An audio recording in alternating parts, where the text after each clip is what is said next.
3 मार्च के लिए जो एनालिसिस दिया था, जो केस स्टडी दिया था, जो चार्ट का स्टडी दिया था crude oil, gold, silver and natural gas के ऊपर, जो उस चार्ट स्टडी को समझा था, वो आज अच्छी तरह से समझ पा रही है कि मार्केट सेकंड हाफ में ओपनिंग होने के बाद भी कितना अच्छी तरह से परफॉर्मेंस दिया है हमारा एनालिसिस के अंदर या हमारा प्रेडिक्शन के अंदर। आज 4 मार्च है, 4 मार्च वेडनेसडे। आज का जो मार्केट है सबसे अलग, सबसे बेहतरीन, बहुत नॉलेजेबल रहेगा ये चार्ट स्टडी या टेक्निकल एनालिसिस। जो लास्ट तक देखेगा आज उसको ऐसा नॉलेज मिलेगा, लाइफ टाइम याद रखेगा। अभी तुम सोचो इसको पूरा देखोगे या नहीं, बीच में छोड़ के जाओगे। तुम सीरियस हो तो पूरा देखोगे, नहीं सीरियस हो तो अभी छोड़ के चले जाओ। शुरू करेंगे क्रूड ऑयल से।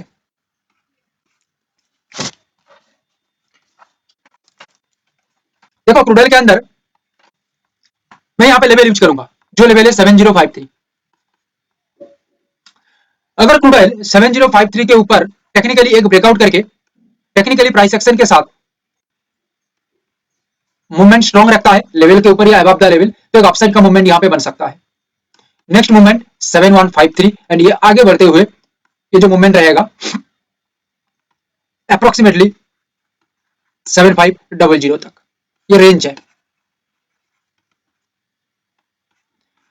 सोचो ये ऊपर से ना काम करके, यानी कि ब्रेकआउट देके काम नहीं करता है, यहां से ही प्राइस घूम जाती है नीचे की ओर, घूम भी सकता है 6886, यहां से आके रुक जाती है, यहां पे आके रुक जाती है। रुकने के बाद प्राइस यहां से बाउंस बैक करती है, तो समझ लेना ये आगे पहुंचेगा 7153 एंड नेक्स्ट रेंज 7500। अगर 6886 में भी रुक नहीं पाती है क्रूड ऑयल, तो इसके नीचे और भी एक लेवल है या प्राइस पॉइंट है 6804, यहां से बाउंस बैक दिखने को मिलेगा, फिर 7153 7500 यहां तक पहुंच सकता है। फिर ये गया number A scenario. Number B scenario, इसको ध्यान से समझो, ये बहुत इंपॉर्टेंट है। मार्क कर लो लेवल को 6804, ओनली यही लेवल है।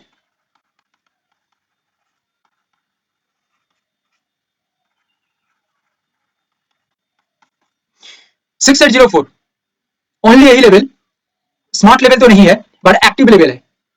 एक्टिव लेवल इस वजह से यहां पे partial profit sorry partial exit दिखने को मिलेगा या प्रॉफिट बुकिंग, एक ही बात है, दिखने को मिलेगा।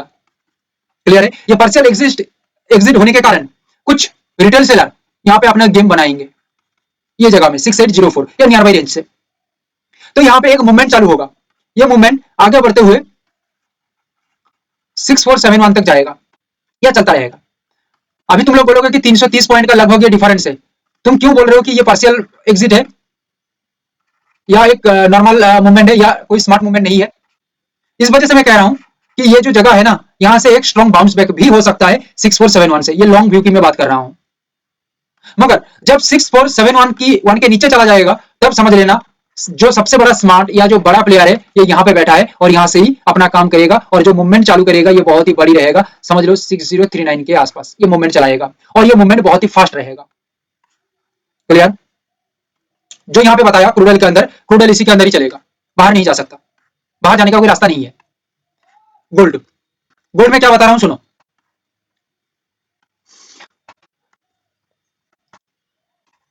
वन 162,717 ये एक इंपॉर्टेंट किलर मूवमेंट प्लेस है फॉर सेलर्स, एंड ये जगह में न्यू ईयर फ्रेश एंट्री दिखने को मिल सकता है 162,717 ये लेवल में, और ये बनता है, समझ लो कि ये जगह से ये लेवल से ब्रेकडाउन देके काम करता है। तो जैसे बताया सेलर्स के लिए ये एक अच्छा लेवल है या अच्छा प्राइस पॉइंट है एक नया एंट्री करने की या फ्रेश एंट्री बनाने की, और ऐसा बनता है तो ये मूवमेंट आगे बढ़ते हुए चलता रहेगा 1,60,000 तक, और यहां से लेके आगे की ओर चलेगा 1,58,439 पे। क्लियर? 1,60,000 पे या 1,58,439 पे जब प्राइस आ जाती है या आ जाएगा तब समझ लेना और एक नया फ्रेश एंट्री बनेगा। यहां से जो एंट्री बना वो तो है ही, साथ में और भी फ्रेश एंट्री बनेगा, और जो एंट्री आगे बढ़ाते हुए मूवमेंट को लेके जाएगा 154,537 तक। ये एक साथ में ये चलेगा एंड कंटिन्यू आगे की ओर चलता रहेगा, यानी कि नीचे की ओर चलता रहेगा।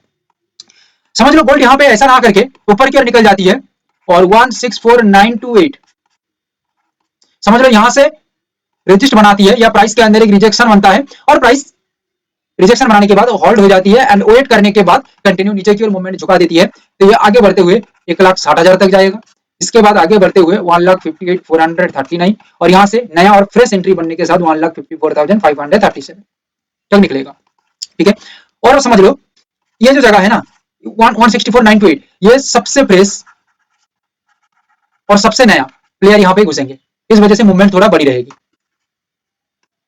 और गोल्ड के अंदर जो अभी जो मूवमेंट चल रही है ना ये रिटेल मूवमेंट है, फिलहाल करंट सीएमपी को देखा जाए तो ये एक रिटेल मूवमेंट है। बड़ा मूवमेंट तब आएगा या बड़ा एंट्री तब आएगा जब एग्जिट मिलेगा सेलर्स का या स्टॉप लॉस उड़ेगा सेलर्स का। ये स्टॉप लॉस कहां पे उड़ेगा 164,928 जो अभी लेवल बताया तुम लोगों को 164,928 इसके ऊपर गोल्ड निकलता है तो समझ लेना प्रॉब्लम ही प्रॉब्लम है सेलर्स के लिए, क्योंकि स्टॉप लॉस तो उड़ गया। अभी बायर्स फ्रेश एंट्री रहेगा, रेजिस्ट बना के काम कर रहे हैं तो कोई दिक्कत नहीं है। अभी बायर्स अपना काम करेगा और जो बायर्स है ये कोई रिटेल बायर्स नहीं रहेगा या नॉर्मल बायर्स नहीं रहेगा, ये बायर्स बड़ा बायर्स रहेगा या जो बड़ा पैसा लेके बैठा है और वो यहाँ पे काम करेगा 164,928 पे, और ये जो प्राइस है इसको खींच के लेके जाएगा समझ लो 170,380 तक। ठीक है, तो सबसे ज्यादा जोर यहाँ पे लगाएगा सेलर्स, क्योंकि उसको दिख रही है एक बार हाथ से निकल जाएगा तो कहीं ना कहीं 6,000 पॉइंट निकल जाएगा, जहां से प्राइस को घुमाना बहुत मुश्किल हो जाएगा। और सेलर चाह रही है कि ये रेंज के अंदर ही अपना काम किया जाए, नहीं कर पाती है तो सेलर का हाथ से पूरा गेम चला जाएगा, बायर्स अपना काम करते रहेंगे। देखो नेचुरल गैस के अंदर एक लेवल को हमने मार्क किया है जो है 280 280। क्यों एक लेवल है, क्योंकि एक ही लेवल पूरा सेंटिमेंटल व्यू बना रहा है एनजी के अंदर। ठीक है, ये सेंटिमेंटल व्यू कैसा है इसको थोड़ा ध्यान से समझो, क्योंकि ये आसानी से नहीं समझा रही है, ये बहुत ही मुश्किल कर रही है। ये जगह ये है तो ये बहुत ही बड़ा जगह, यानी कि बड़े प्लेयर के लिए, यानी कि बड़ा जो माइंड से लेके चल रहे हैं उनको समझ में आएगा, जो प्रोफेशनल है थोड़ा प्रोफेशनल है, बट फिर भी तुम समझने की कोशिश करो, समझ सकते हो। मैं पूरा कोशिश कर रहा हूं समझाने के लिए। 280 देखो ये लेवल पे बायर्स पार्शियल एग्जिट रहेगा या प्रॉफिट बुकिंग रहेगा। ठीक है, तो यहाँ पे जो सेलर्स है ना ये सेलर्स कोई बड़ा सेलर्स नहीं है ना, ये बड़ा सेलर्स नहीं है, ये नॉर्मल सेलर्स है। ठीक है, जो रिटेल है जिसको नॉर्मली रिटेल कहा जाती है, जो एग्रेसिवली काम करते हैं, जिसके अंदर नौसिखिया भी हैं, जो सिक्के काम कर रहे हैं वो भी हैं। अब ये रिटेल प्लेयर यहाँ पे घुसेंगे, एग्जिट बनता है या नीचे मूवमेंट रहता है तो ये जो प्लेस है समझो पूरा एग्जैक्ट 280 नहीं, एक दो बार ऊपर नीचे समझ लो, तो यहां से प्राइस गिरते गिरते डायरेक्ट आएगा 269 तक, तो ये एग्जिट धीरे धीरे करके चलता रहेगा। क्या बताया, स्लोली ये एग्जिट चलता रहेगा। जब 269 के नीचे चला जाएगा तो समझ लेना एक स्मार्ट प्लेयर या कुछ स्मार्ट प्लेयर अपना गेम खेलेंगे और 258 तक इसको लेके आएंगे। ठीक है, और 258 से लेके इसको बैक टू बैक नीचे की ओर मूवमेंट कराते रहेंगे, 25360 246 ऐसे मूवमेंट कराते रहेंगे। तो पहला जो गेम है यहां तक है 269.20 तक, मगर यहां पे समझ लो कि प्रॉफिट बुकिंग तो हुआ, कुछ बायर्स प्रॉफिट बुकिंग कर लिया, फिर भी कुछ बायर्स को यहाँ पे जो न्यू बायर्स है वो लोगों को कुछ यहाँ पे अलग नजरिया दिखने को मिल रहा है, या वो लोग एक लंबा रेंज के लिए सोच रहे हैं, तो ये मूवमेंट आगे बढ़ते हुए 295 तक निकलेगा। देख लो लगभग 15 पॉइंट का ये डिफरेंस है, और सिर्फ 15 पॉइंट पे तो नहीं है, 15 पॉइंट के बाद 298 इसको एक बार क्रॉस कर देता है तो ये और भी बड़ा आगे की ओर निकल सकता है, ट्रेल हो जाएगा फिर एसएल, और एसएल ट्रेल होने के साथ टारगेट या रेंज बढ़ता रहेगा फॉर दिस मूवमेंट, ये मूवमेंट के लिए।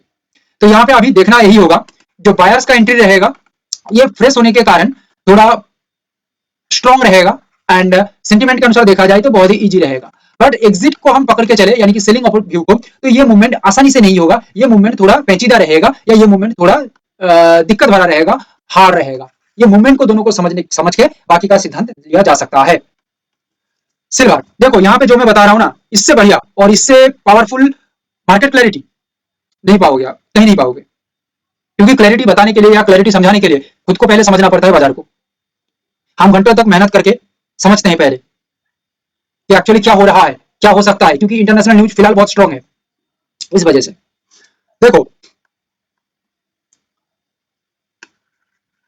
269454 सिल्वर के लिए एक इंपॉर्टेंट जगह है। ठीक है, 269454 सिल्वर के लिए एक इंपॉर्टेंट जगह है, मान लो अगर सिल्वर इसके नीचे चल जाती है, ठीक है, तो नॉर्मल बिहेव होगा सिल्वर में, बट जो एंट्री रहेगी सेलर्स का ये बहुत ही बड़ा होगा। समझ पा रहे हो मेरी बात? नॉर्मल बिहेवियर, परंतु एंट्री रहेगा सेलर्स का, बड़ा एंट्री होगा, या जिसको एग्रेसिव कहा जाती है, ये रहेगा। क्यों? बहुत बड़ा कहानी है इसके पीछे, इतना समझने की जरूरत नहीं है। तो ये आगे बढ़ेगा कहां तक? 258047 तक बढ़ेगा, ठीक है। और 258047 पे समझ लो और कुछ नया प्लेयर आएगा, और ये नया प्लेयर आएगा वो खुद एंट्री करते करते, और जो और कुछ जो ट्रेडर है, जो बायर्स हैं, वो यहाँ पे अपना एंट्री कराते कराते यहाँ पे देखिएगा 249 तक प्राइस आ जाएगा। रिपीट कर रहा हूं ये बात को, जो नया सेलर से ये यहाँ पे एंट्री करेगा, जो प्रोफेशनल सेलर से ये यहाँ पे एग्जिट करेगा धीरे धीरे करके, अदरवाइज जो नया बायर्स है ये यहाँ पे एंट्री करने के कारण प्राइस 2,49,000 तक ही आ सकता है, और इसके नीचे जाएगा तो एक बड़ा मूवमेंट क्रिएट होगा, बट फिलहाल के लिए 249 तक देखते हैं, ठीक है। अगर यहाँ पे 269,454 के नीचे ना टिक के ऊपर की ओर निकल के समझ लो 274,140 पे आके काम करता है, लगभग नियर बाई यहाँ से, तो समझ लो यहाँ से एक रेजिस्टेंस बन गया, ओके, और रुकावटें बन गया या रिजेक्शन बन गया, होल्ड भी हो गया प्राइस और वेट भी कर लिया प्राइस, तो समझ जाना कि यहाँ से लेके मूवमेंट 258.47 तक एक एग्रेसिव सेलिंग प्रेशर क्रिएट होगा और ये मूवमेंट आगे बढ़ता रहे। मगर दिक्कत तब आएगी, ध्यान से सुनो, यहाँ पे 274,140 इसके ऊपर प्राइस निकलेगा तो यहाँ पे कुछ नहीं करना है, जस्ट ऑब्जर्व, बिकॉज ये एक बड़ा ट्रैप हो सकता है जब तक 2,80,000 के ऊपर सिल्वर ना जाए। समझो ध्यान से, 2,74,140 के ऊपर मार्केट काम करती है तो ऑब्जर्व करना, क्योंकि ये एक ट्रैप हो सकता है, कभी भी मार्केट घूम सकता है जब तक 2,80,000 ना निकल पा रही है। 2,80,000 निकल रही है इसके ऊपर, ये प्राइस पॉइंट के ऊपर, तो यहाँ पे समझ जाना कि एक गेम आगे की ओर हो सकता है, लगभग 2,96,000 तक, 97,000 तक, 2,97,000 तक। तो यहां तक मार्केट को देखने के लिए हमें मार्केट को अच्छे से एक्यूरेटली समझना होगा। जितना हम एक्यूरेटली समझेंगे उतना हमारा प्लानिंग स्ट्रांग होगा, और प्लानिंग स्ट्रांग करने के लिए हमें इसी टेक्निक्स के अनुसार ही समझना पड़ेगा।